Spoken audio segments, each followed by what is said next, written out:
el que vive, santo es el que reina, santo en las alturas, santo aquí en la tierra, santo en el pesebre, santo en el sepulcro, santa es su sangre derramada en la cruz. Santo es el que vive, santo es el que reina, santo en las alturas, santo aquí en la tierra, santo en el pesebre, santo en el sepulcro, santa es su sangre derramada en la cruz. Santo es el que reina, santo en las alturas, santo aquí en la tierra, santo en el pesebre, santo en el sepulcro, santa es su sangre derramada en la cruz. santo es el que vive, santo es el que reina, santo en las alturas, santo aquí en la tierra, santo en el pesebre, santo en el sepulcro, santa es su sangre derramada en la cruz. Santo es el que vive, santo es el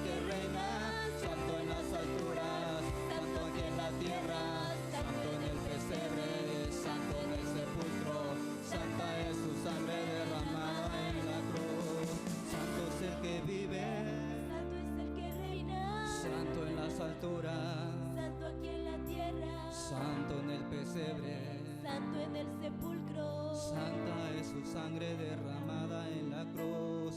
Santo es el que vive, Santo es el que reina, santo en las alturas, santo aquí en la tierra, santo en el pesebre, santo en el sepulcro, santa es su sangre derramada en la cruz. Santo es el que vive, santo es el que reina, santo en las alturas, santo aquí en la tierra, santo en el pesebre, santo en el sepulcro, santa es su sangre derramada en la cruz.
Hola, hola familia. Hola, ¿cómo están? Bendiciones para todos. El día de hoy venimos a hacerles un pequeño recordatorio. Así es, ya saben a lo que venimos, es rapidísimo. Queremos recordarles que todos los domingos a las 5 de la tarde estamos en YouTube y también en Facebook. Sí, así que los esperamos, sean puntuales, inviten a muchos amigos, o sea, compartan este enlace. Esto es Betel Kids.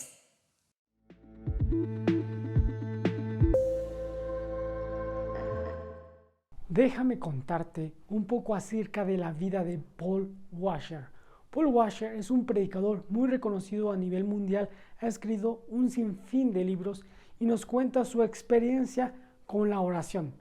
Paul Washer decía: levantarme por las mañanas alrededor de las 5 a.m. y arrodillarme al mediodía para orar ha sido un trabajo diario, porque mi carne aborrece la oración. Pero a pesar de eso, aprendí que debo descubrir lo que mi carne odia y hacerlo prioridad en mi vida. ¿Y saben qué? Añade Paul: mi carne odia más la oración que el estudio de la Biblia, porque el estudio de la Biblia puede servir en parte para hacerme creer el gran conocedor, y la gente me dará obviamente más prestigio por hablar con mejor elocuencia. Pero con la oración no es así. Paul dice: si oro mucho, nadie conocerá mi elocuencia, nadie me reconocerá, porque es en ese momento entre Dios y yo. Si oro mucho, no seré recompensado por los hombres, pero seré muy bien recompensado por Dios. Por eso mi carne odia tanto la oración más que todo. Así que ya saben, hermanos, por más que nos cueste orar, debemos hacerlo en todo tiempo. El tema que hoy les quiero compartir se titula Un manantial en el desierto. Amén. Para eso vamos a abrir nuestras Biblias en el libro de Éxodo capítulo 15, 22. Y vamos a orar a Dios pidiendo que Él nos hable en esta tarde, que Dios alumbre nuestro corazón en medio de estos tiempos difíciles, de estas circunstancias en que estamos viviendo actualmente. Amén. Bueno, puede ponerse en pie y vamos a orar a Dios. Oh Dios eterno, estamos ante ti en esta hora de la tarde, Dios. Nuestras vidas están en tus manos y pedimos la dirección y la guianza de tu Espíritu Santo para meditar en tu palabra, Señor, y sea ese alimento espiritual que necesitamos en este tiempo, Dios, para seguir siendo edificados en la fe, Señor. En el nombre de Jesús, oh Dios. Amén. ¿Pueden sentarse, hermanos? En Éxodo 15, 22, encontramos que el pueblo de Israel ya había atravesado el Mar Rojo, ya habían experimentado la liberación de la esclavitud, pero Dios tenía propósitos concretos por cumplir con el pueblo de Israel, por lo cual los introdujo en el desierto. Uno de ellos era que tenía que adiestrarlos para que pudieran conquistar la tierra prometida, porque ellos todavía tenían mentalidad de esclavos y lo demostraban actuando a veces de manera cobarde o rebelándose o murmurando también. Y el otro propósito era que Dios quería enseñarles a que aprendieran a depender de Él totalmente, porque en el desierto pues no podían encontrar lo necesario para subsistir. Y un tercer propósito es que Dios quería probar lo que había en sus corazones para ver si le iban a ser obedientes, si iban a confiar en que Él era poderoso y los iba a poder cuidar en el desierto. Y entonces en cada serie de pruebas que Él diseñó, por las cuales ellos tenían que atravesar, Dios se les iba a revelar de una manera diferente, mostrando su carácter y su poder. Y aquí en el 15:22 vamos a leer del 15:22 al 26. Dice de la siguiente manera: E hizo Moisés que partiese Israel del Mar Rojo, y salieron al desierto de Sur, y anduvieron 3 días por el desierto sin hallar agua. Y llegaron a Mara, y no pudieron beber las aguas de Mara, porque eran amargas. Por eso le pusieron el nombre de Mara.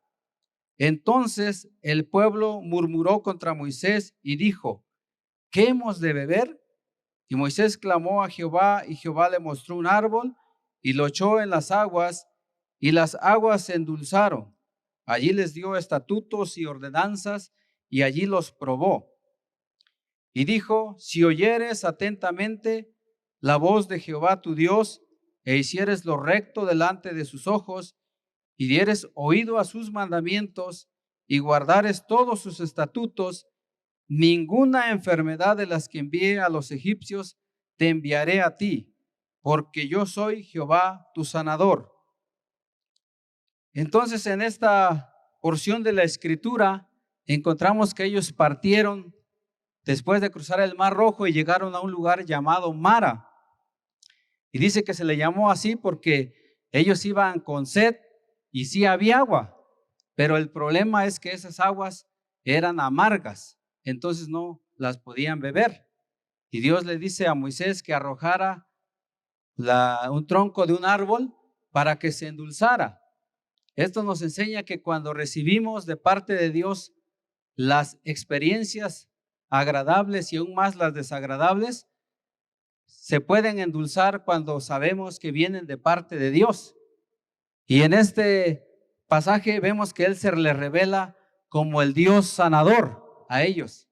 Sí, les promete, dice, ninguna enfermedad con las que castigué al pueblo egipcio, se las voy a enviar a ustedes, porque yo soy tu Dios sanador. Y a pesar de que ellos habían murmurado, ¿sí? Estaban descontentos, estaban disgustados contra su líder, Moisés. Seguimos leyendo después en el capítulo 16, del 1 al 4. Dice, partió luego de Elim toda la congregación de los hijos de Israel y vino al desierto de Esim, que está entre Elim y Sinaí, a los 15 días del segundo mes después que salieron de la tierra de Egipto. Y toda la congregación de los hijos de Israel, otra vez, murmuró contra Moisés y Aarón en el desierto.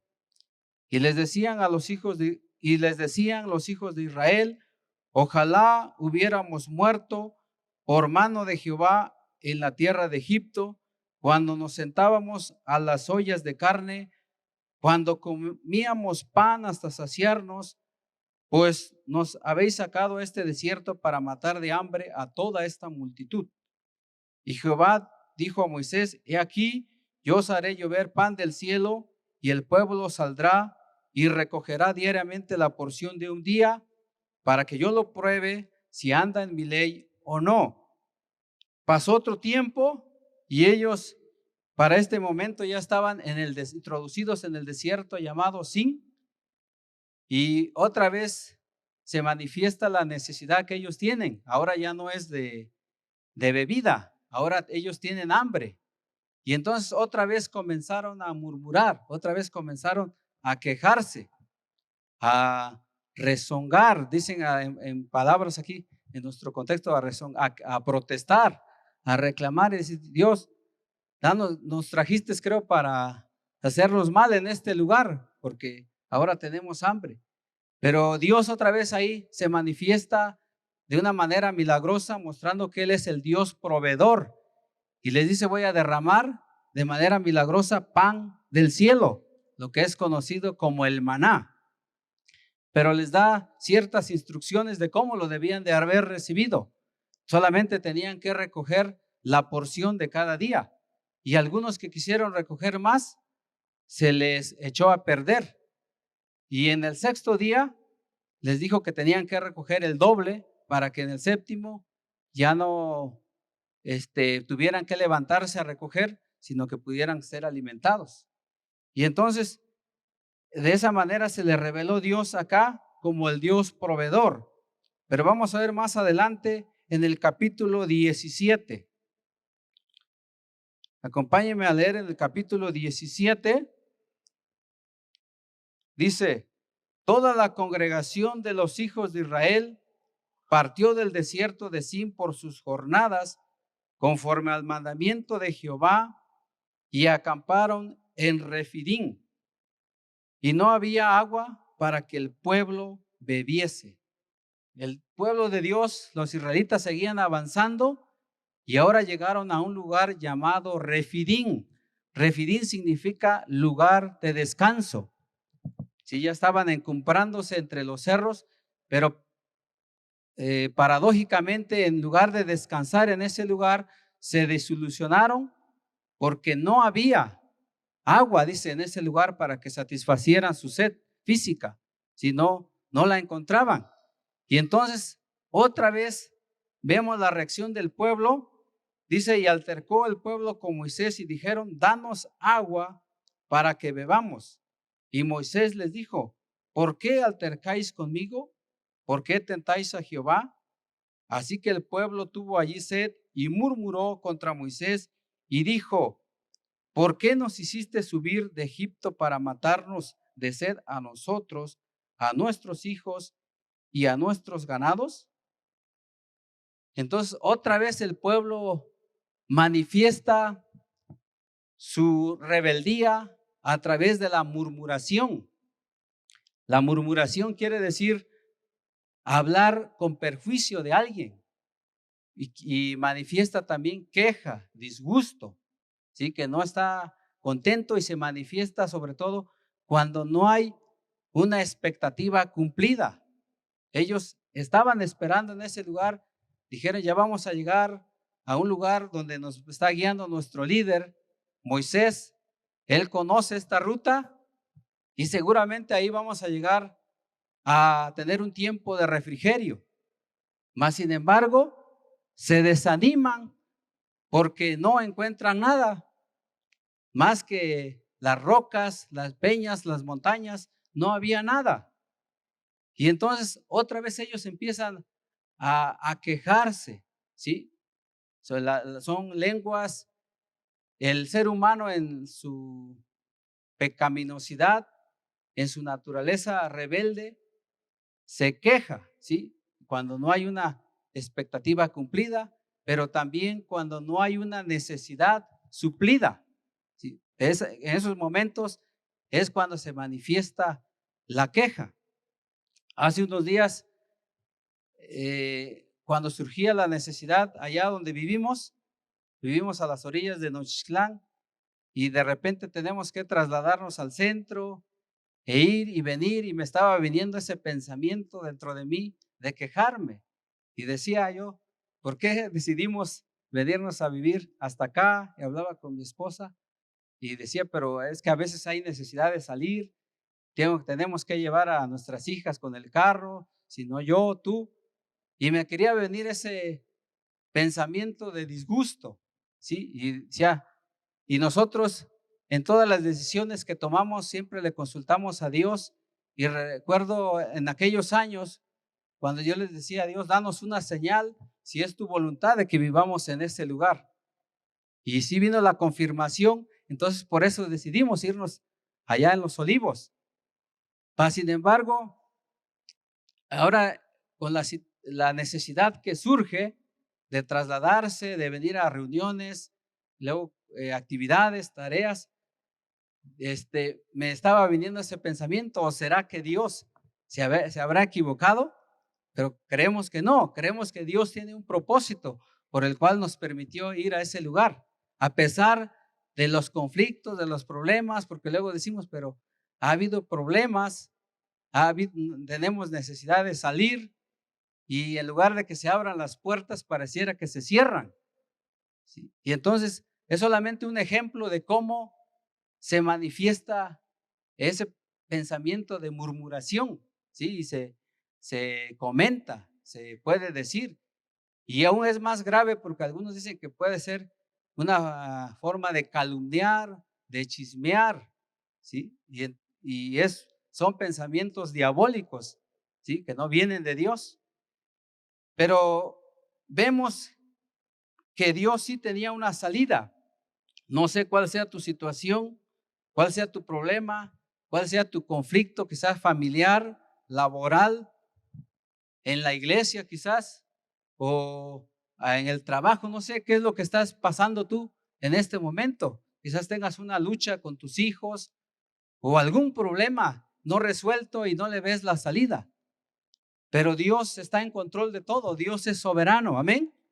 Dios siempre tiene una salida, aún en medio de la noche más oscura, en medio de los conflictos que podamos tener.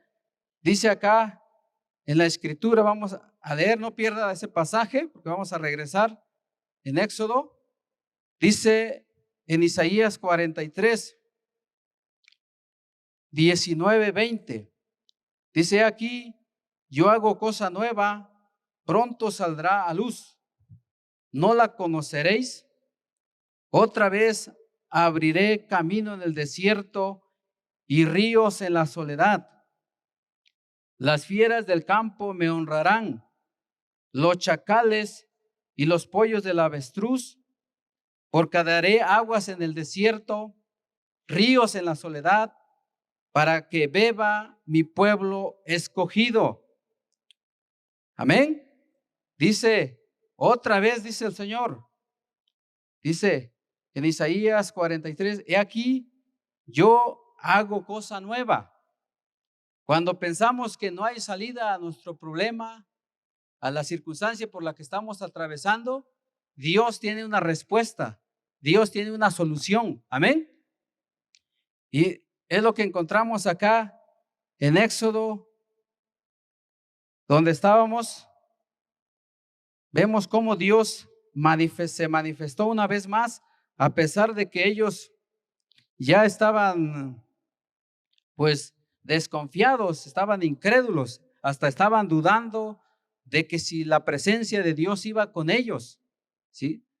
Y a pesar de que ya habían visto los milagros cómo Dios hizo juicio contra los egipcios, cómo hizo que se ahogaran en el Mar Rojo, cómo se manifestó endulzando las aguas, cómo les proveyó alimento del cielo con el maná y aún les dio de comer carne con los codornices. A pesar de todo eso, ellos estaban tentando a Dios, estaban provocando a Dios diciendo, ¿será que está Dios entre nosotros? ¿Será que Dios nos va guiando? ¿Será que Dios es capaz de solucionar este problema por el que estoy atravesando? Ellos veían, no le veían salida, porque dice, ¿de dónde? ¿De dónde vamos a obtener agua? Estamos en medio de la peña, en medio del desierto, entre las montañas, no hay nada acá. Pero vemos que el líder le dice a Dios y también él en un sentido también ya se estaba desanimando porque dice, ya solo falta que nada más me apedren, ¿sí? Ya estaba bien desanimado. Pero vean lo que le dice Dios.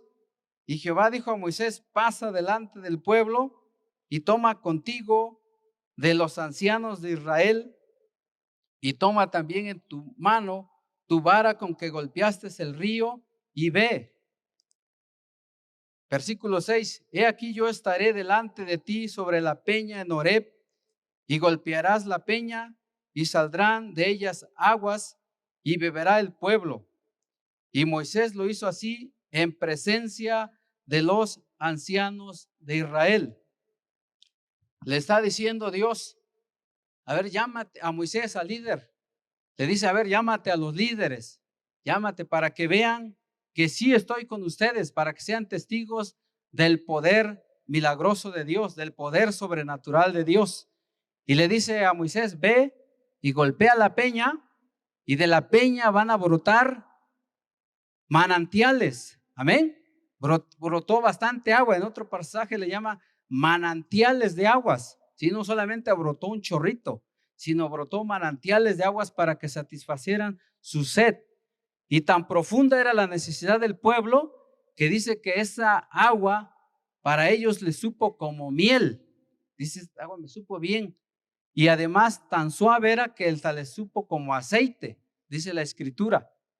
Pero aquí vemos que Dios mostró su poder. Una vez más, Dios se manifestó aquí. En la primera vez vimos que Dios se manifestó como el sanador en Mara. En la segunda ocasión, en el desierto de Sin, se manifiesta como el Dios proveedor. Aquí se manifiesta como Dios es la roca espiritual. Amén. Dios es la roca, dice en Primera de Corintios. Acompáñenme a leer en Primera de Corintios, capítulo 10. Gloria a Dios. Amén. Salte el nombre de Dios. Usted puede decir, si está enfermo, puede decir, Dios es mi sanador. Amén. Que no se desanime. Si ya ha estado sufriendo, ha estado batallando por el desierto de la enfermedad, usted puede confiar en esa palabra de cómo se le reveló al pueblo de Israel. Y también Él es el mismo ayer y hoy y siempre. Y Él dice, yo soy tu sanador. Amén. Dios sana todas nuestras dolencias físicas y espirituales. Amén. Pero también si usted tiene una necesidad, quizás pagar una deuda, terminar un proyecto, Dios también se puede manifestar como el proveedor. Amén. Pero también si usted no tiene una salida para su problema, Dios se le puede manifestar como la roca. Amén. Dice Primera de Corintios capítulo 10, 4, dice, y todos bebieron la misma bebida espiritual porque bebían de la roca espiritual que los seguía y la roca era Cristo. Amén. La roca es un tipo de Cristo. Sí, vamos a ver en Isaías capítulo 53. Isaías 53, 4, 5. Dice, ciertamente llevó él nuestras enfermedades y sufrió nuestros dolores, y nosotros le tuvimos por azotado, por herido de Dios y abatido. Mas él herido fue por nuestras rebeliones, molido por nuestros pecados. El castigo de nuestra paz fue sobre él, y por sus llagas fuimos nosotros curados. Entonces, cuando Moisés estaba golpeando a la peña, es un símbolo de lo que iba a suceder con Jesucristo, de cómo él iba a ser azotado en la cruz del Calvario para derramar su sangre para perdón de nuestros pecados y así obtuviéramos el don de la salvación. Amén. ¿Cuántos alaban a Dios? ¿Cuántos se gozan porque son salvos? Amén. Pero aún hay más, porque también vemos que brotaron los manantiales de aguas. Y veamos qué simboliza las aguas en Juan capítulo 7, versículo 37. Juan 7, 37 al 39. ¿Puede usted acompañarme a leerlo? Podemos leer juntos. Dice, en el último y gran día de la fiesta, Jesús se puso en pie y alzó la voz diciendo, si alguno tiene sed, venga a mí y beba. El que cree en mí, como dice la Escritura, de su interior correrán ríos de agua viva. Esto dijo del Espíritu que habían de recibir los que creyesen en él, pues aún no había venido el Espíritu Santo, porque Jesús no había sido aún glorificado. Gloria a Dios. Jesús está diciendo, si alguno tiene sed, venga a mí y beba. Si alguno está perdido en sus pecados, si alguno está alejado, extraviado, venga a mí y beba. Porque yo no solamente le voy a dar el don de la salvación, sino también le voy a llenar del Espíritu Santo. Amén. Dios ha prometido la presencia del Espíritu Santo y está en nosotros y con nosotros, guiándonos todos los días a través de su santa palabra. Amén. ¿Cuántos dicen eso? Dice que en este tiempo, cuando Jesús estaba hablando, aún no había descendido el Espíritu Santo, pero usted y yo sabemos que él ya descendió. ¿Cuándo ocurrió ese suceso extraordinario? En el día de Pentecostés. Dice que la Escritura que estaban todos reunidos juntos y descendió el Espíritu Santo. ¿Y cómo se dieron cuenta que había descendido? Porque se les aparecieron, dice, lenguas como de fuego en la cabeza. Y empezaron a hablar lenguas celestiales según el Espíritu les daba que hablasen. Amén. Y entonces, cuando estamos llenos del Espíritu Santo, vamos a evitar caer en el pecado que cayeron los israelitas de la murmuración.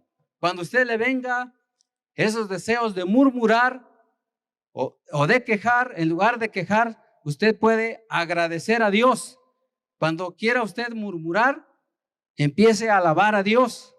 ¿Sí? Cuando usted quiera perder su confianza en Dios, busque a Dios en oración. Amén. Usted podemos aprender a ser llenos del Espíritu Santo. Es un mandato constante. Lo encontramos en Efesios. Acompáñenme en Efesios 15 al 21. Dice, léalo junto conmigo. Dice, mirad, es decir, pon atención. Pues con diligencia, ¿cómo andéis? No como necios, sino como sabios. No como los israelitas que se rebelaban, que eran duros de servicio. No como los israelitas que no se sometían bajo el liderazgo de Moisés y que cuando no veían a la columna de fuego o al ángel, decían, Dios como que se olvidó de nosotros. Dios querían ver algo visible. Dice, aprovechando bien el tiempo porque los días son malos. Dice, por tanto, no seáis insensatos, sino entendidos de cuál sea la voluntad del Señor. Lea conmigo en voz alta del 18 al 21 en adelante. No os embriaguéis con vino, en lo cual hay disolución. Antes bien, sed llenos del Espíritu, hablando entre vosotros con salmos, con himnos y cánticos espirituales, cantando y alabando al Señor en nuestros corazones, dando siempre gracias por todo al Dios y Padre, en el nombre de nuestro Señor Jesucristo. Someteos unos a otros en el temor de Dios. Aquí vemos qué es lo que distingue a un hombre, a un cristiano lleno del Espíritu Santo. Amén. En lugar de quejarse, ¿qué es lo que dice que debemos de hacer? Alabar, ¿sí? Porque somos ciudadanos no solo terrenales, sino somos ciudadanos celestiales. Amén. Y en lugar de murmurar, ¿qué debemos de hacer? Estar agradecidos con Dios. Dice, agradece por todo. Cuando me estaban viniendo esos pensamientos, mejor me puse a recordar, decir, yo le agradezco a Dios, porque por un propósito nos ha traído y Él nos está formando para cumplir su propósito. Es lo que nos dijo Dios en este año en el Congreso de Misiones. De aquí yo hago algo nuevo. Para los que no vinieron al Congreso de Misiones, los animo para que en este año que viene no se lo pierdan. Dios nos dio palabra a través de un varón, de los que trajo el pastor Samuel a predicar la palabra y dijo, aquí yo hago algo nuevo. ¿Sí? Yo hago algo nuevo, yo voy a hacer algo nuevo. Y lo estamos viendo y lo estamos experimentando en el transcurso de este año. Amén. Y eso es lo que sucede si esperamos y seguimos confiando en Dios y no perdemos, vamos a someternos a su señorío. Amén. Bien, vamos a ponernos en pie y nos levantamos y oramos a Dios agradeciéndole. Usted sabe cómo se encuentra en su situación espiritual, en su situación personal, familiar, en su corazón. Dice la Biblia, ¿quién podrá entender sus propios errores? Líbrame, dice el salmista, de los que me son ocultos. Si a ver si sin darnos cuenta ya empezamos a criticar, ya empezamos a juzgar, si ya empezamos a mal mirar, ¿no? Entonces, que Dios nos ayude a cambiar esas lenguas diabólicas por unas lenguas celestiales, ¿sí? En vez de quejar, alabar a Dios. A ver, usted diga, a ver si estamos entendiendo. En vez de quejarnos, ¿qué vamos a hacer? Alabar a Dios. En vez de murmurar, ¿qué vamos a hacer? Agradecer a Dios. Si en vez de desesperarnos cuando no encontremos una salida a nuestro problema, ¿qué vamos a hacer? Orar, seguir esperando la respuesta de Dios. Amén. Gloria a Dios.